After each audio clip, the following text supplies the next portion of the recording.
Bonjour à tous, bienvenue donc dans cette vidéo. Je vous propose ici la fin des dérivés des sujets de bac 2018 avec les fonctions qui contiennent donc des cosinus ou des sinus, donc les fonctions trigonométriques. Et on fera aussi le détail d'un extrait de logiciel de calcul formel, ici que j'ai intitulé numéro 17, donc avec une racine carrée et un quotient. Donc rien de compliqué mais toujours intéressant de tout détailler. Donc on commence avec qu'est-ce qu'il faut savoir sur les fonctions trigonométriques et les dérivés. Mais avant de commencer, on va rappeler les formules. Donc ici un petit tableau à gauche, l'expression de f, à droite l'expression de sa dérivée. Alors à connaître, donc on va commencer par sinus. Sinus x quand on dérive, eh bien ça donne cosinus x. Et cosinus x vous donnera moins sinus x. Ensuite, des choses importantes à connaître quand on va composer sinus avec une autre fonction.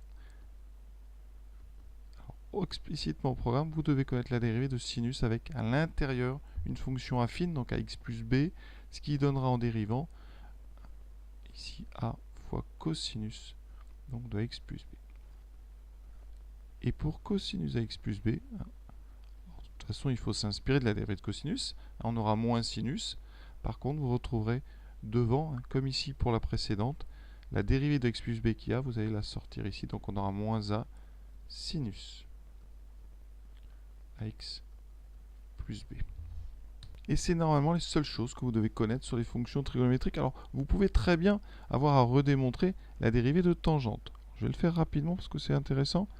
Un tangente x, il faut savoir que c'est donc sinus x sur cosinus x. C'est un quotient. Donc pour dériver un quotient, eh bien, on va utiliser la formule donc u sur v, qui donnera donc u' v moins u v' sur v carré. C'est quelque chose que vous aurez quand même, c'est pas fortement probable, mais vous pouvez très bien voir ici à dériver cette fonction tangente. C'est déjà arrivé il y a 2 ans, je crois. Donc ici, u', on dérive sinus. Donc on a dit, ça fait cosinus fois u fois v, pardon, cosinus, moins ici, donc u, on réécrit sinus, et on a à dériver donc v. Dérivée de cosinus, ça fait moins sinus. Et dessous, on trouve v carré. Si vous remarquez en haut, on a cos carré plus, donc cosinus carré, plus sinus carré, divisé par cosinus x au carré. Et bien cos carré plus sinus carré, ça fait 1, donc il reste 1 sur cosinus x au carré. D'accord? Donc ça peut être une question demandée. Je ne vais pas dire qu'il faut l'apprendre par cœur, mais vous pouvez très bien avoir à le redémontrer. Mais sinon, vous voyez, ça reste assez soft. Vous avez 4 dérivées à connaître. Donc on est parti, vous allez voir, c'est celle-là qu'on va utiliser. Première, donc grand H de x, on vous proposait le résultat. Il fallait montrer que c'était sinus x plus 1 fois exponentielle moins x. Donc là, ici, votre fonction h de x, elle se présente sous forme d'un produit. D'accord? Ici, vous avez une première expression qui sera u de x, et après, vous avez une deuxième qui sera v de x, et notre exponentielle moins x.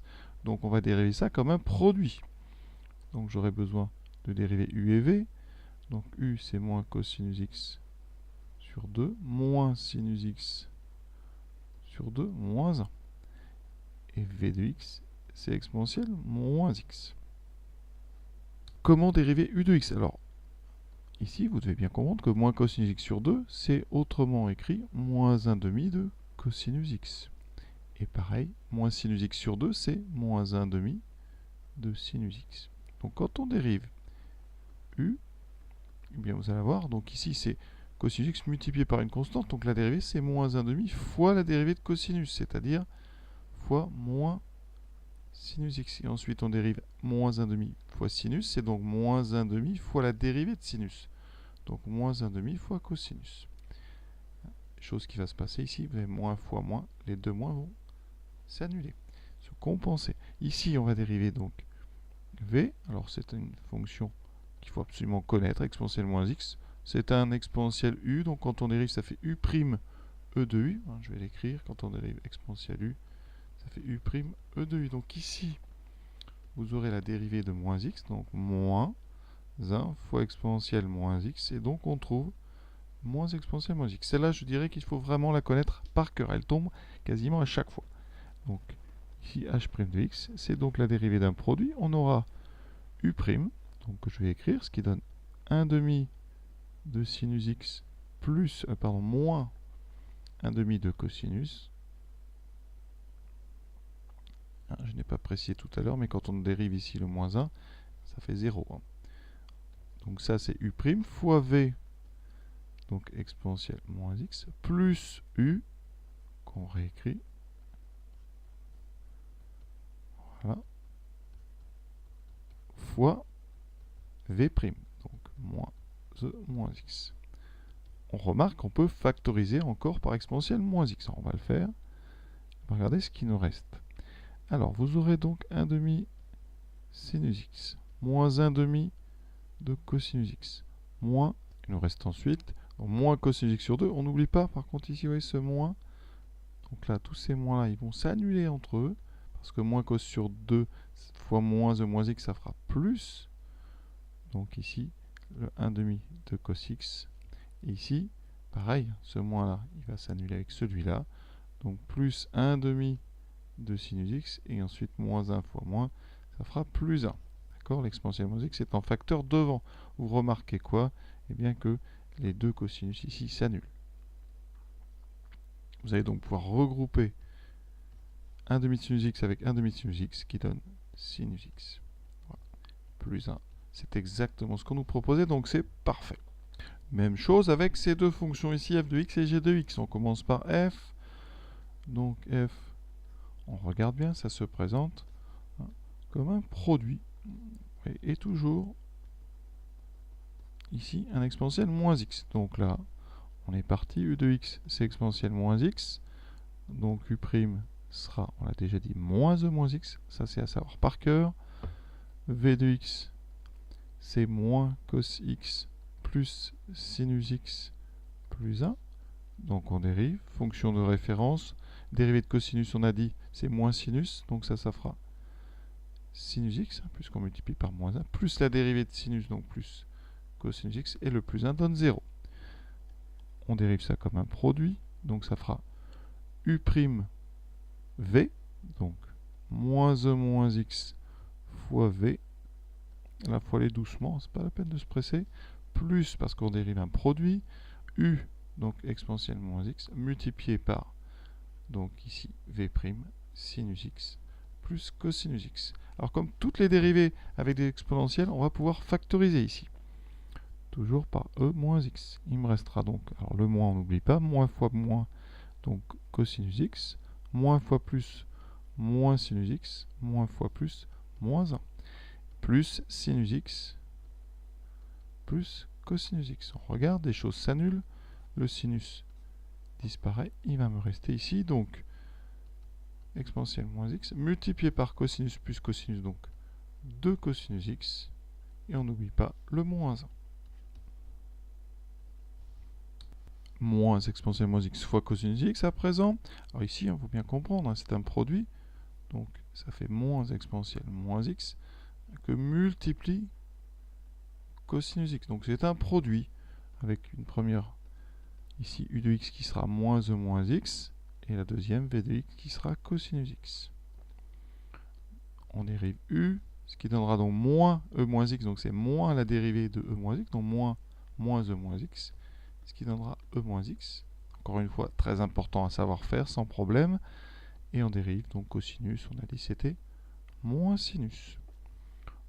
On dérive ça comme un produit, donc u' v plus u v', voilà, ce qui donne donc e moins x multiplié par cosinus x, j'aime bien mettre les parenthèses, plus u moins e moins x fois v', et après on développe.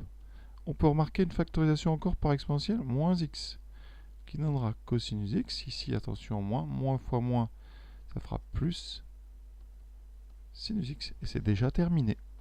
Maintenant, on va dériver donc ici un sinus ax plus b. D'accord? Vous devez bien comprendre que sinus c plus pi sur 4x, c'est comme un sinus ax plus b, c'est sinus, donc si je l'écris bien, pi sur 4 multiplié par x plus c. Ça, évidemment, c'est une fonction affine. Donc c'est une fonction sous la forme x plus b. Alors j'écris pas x plus b parce que dans le texte il y avait déjà un petit a, un petit b, donc on fera attention. Donc on est bien dans la formule du sinus à x plus b, qui donnera a fois cosinus à x plus b. Donc si je dérive ça, ici en dérivant, dérivé, eh bien ça donnera, alors a, alors le a pas du texte, mais le a ici qui est le coefficient directeur qu'il y a devant x ici, donc pi sur 4 fois cosinus du même pi sur 4 plus c. Donc ça c'est très très important. Donc quand on dérive ici f, vous tomberez donc sur, alors la dérivée de a c'est 0 parce que c'est une constante, donc dérive de a 0 plus b, le b étant coefficient, donc il va rester b fois la dérivée de sinus c plus pi sur 4x, qui sera donc b fois pi sur 4 fois cosinus pi sur 4x plus c. D'accord? Donc on fera très attention au statut un petit peu différent lors de la dérivation du paramètre a ici et du paramètre b. Et vous avez a plus b, donc le a en dérivant, et bien comme c'est une somme, ça fera 0. Le b va rester en coefficient devant la dérivée de sinus c plus pi sur 4x. Ça c'est important que vous fassiez bien la différence. A et b sont considérés constants, mais comme b est en coefficient, on va le retrouver. Alors que comme a a été ajouté, en dérivant, il va disparaître. Voilà. Et vous pensez bien à réviser cette formule ici, des sinus ax plus b et cosinus ax plus b. Très très important. Pour terminer, je ferai deux petits exemples sur ces fonctions trigonométriques. Si je dérive 3 fois cosinus 3x moins pi, le 3 est en coefficient, je vais donc le retrouver, ça fera 3 fois la dérivée de cos 3x moins pi, qui est bien une fonction cos ax plus b. Donc en dérivant, ce cosinus va donner moins la dérivée de 3x moins pi, c'est-à-dire le coefficient qui est devant x, donc moins 3 fois sinus de 3x moins pi. D'accord? Donc après ça fera 3 fois moins 3, donc on aura moins 9 sinus 3x moins pi. C'est plus difficile que ça n'en a l'air. Il faut faire très attention ici à cette multiplication. Pour la deuxième, on a ici 1 plus sinus, donc vous avez la dérivée d'une somme, donc ça sera la somme des dérivées, donc le 1 va donner 0, plus la dérivée donc de sinus moins 4x plus 1, qui est donc ici moins a, qui est plus a cosinus ax plus b, donc je vais trouver la dérivée de moins 4x plus 1, je vais donc trouver plus moins 4 fois cosinus de moins 4x plus 1, d'accord? Ce qui donnera moins 4 cosinus moins 4x plus 1. Voilà, donc si vous avez compris ça, c'est bien, sinon il faudra le retravailler encore un petit peu. On finira par un petit extrait donc d'un logiciel de calcul formel dans lequel on avait la dérivée de racine carrée, donc on va en parler. Il faut savoir que quand vous avez racine de u, eh bien la dérivée c'est u' sur 2 racines carrées de u. Donc ici, vous avez la fonction f qui est racine carrée donc de 2 fois x2 plus 1. Ça veut dire que vous avez racine carrée de u de x avec un u de x qui est 2x carré plus 1. Donc quand on va dériver f, vous trouverez u' de x sur 2 racines carrées de u de x.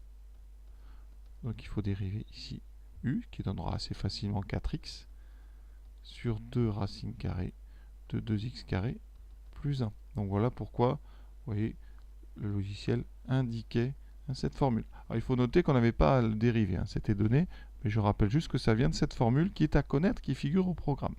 On avait ensuite une fonction rationnelle, x plus 1 sur x moins 1, que je vais dériver rapidement. Reste maintenant à dériver donc la dernière, x plus 1 sur x moins 1, donc c'est un quotient. U, ça sera x plus 1, v, ça sera x moins 1. Donc, dérivé d'un quotient, ça me fera u' v moins u v' divisé par v carré. Donc ici u', ça sera les dérivées de x plus 1, ça donne 1 fois v, donc moins u, ce qui fera x plus 1, fois la dérivée de v, donc 1. Et en dessous, x moins 1. On développe le numérateur, ça fait x moins 1, moins x moins 1, attention, on distribue bien le moins, sur x moins 1 au carré. Les x s'annulent, il me reste donc moins 2 sur x moins 1 au carré, qu'on écrit bien sous la forme moins 2 sur x moins 1 au carré. On retrouve, vous voyez, le résultat qu'on nous annonce. Voilà, on a donc dérivé toutes ces fonctions des sujets de bac 2018. Il en reste un vers février. Donc vous regarderez ça. Sur ce, je vous souhaite une bonne fin de journée à tous. À très bientôt.